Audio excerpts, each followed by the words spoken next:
Every SaaS marketing program will be different because each company and set of products has its unique attributes and goals. However, there are fundamentals that every SaaS marketing department and by extension sales and service should know about. Whether you are brushing up on the latest techniques for yourself or your department or learning more about how it all works so that you can improve your next marketing agency hire, this section provides all the basics. Let's start with the wide lens view of the SaaS marketing flywheel, which starts with attracting customers. The first part of SaaS marketing flywheel is attract. In this piece, your goals will relate to getting brand new leads into your database.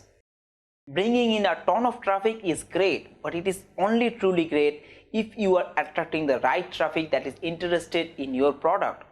Tons of traffic and lackluster signups or whatever conversion event you define can mean you are marketing to the wrong customers. There are issues with the product and market fit, or your website lacks perceived value. While each company will need its own specific strategy and KPIs, a few of the most important SaaS marketing metrics to track are: number 1, website visits; number 2, bounce rate; number 3, visitor to lead conversion rates. The second step is engage. Once we have attracted a potential customer and converted them to something small like a content offer, your next step is to further engage that lead as a way to qualify, sort and segment them in your database and prime them for a sale if they are a great fit. There are some ways you can engage with your potentials. For example, number 1, conversion rates and details on your content offers. Number 2, landing page interactions. And number 3, email engagement like open rate or click-through rate. However, if you are getting solid traffic and getting users into conversion funnel, likely through a free trial, that will be great.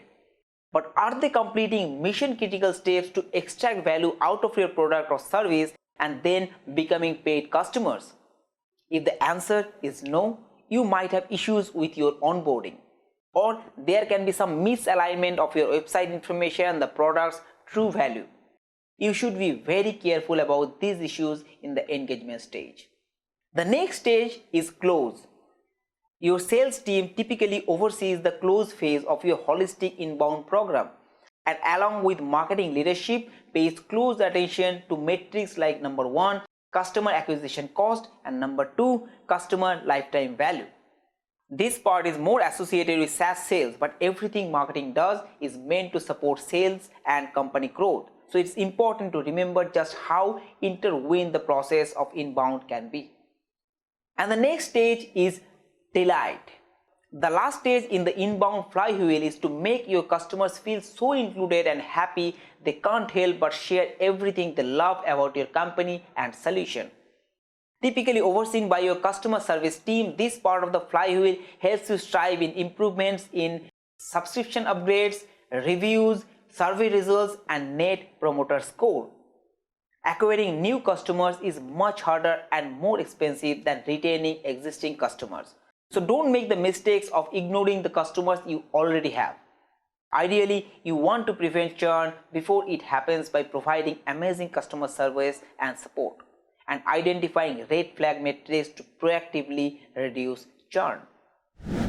So guys, I hope you got a good idea on how the customer journey looks in a SaaS business.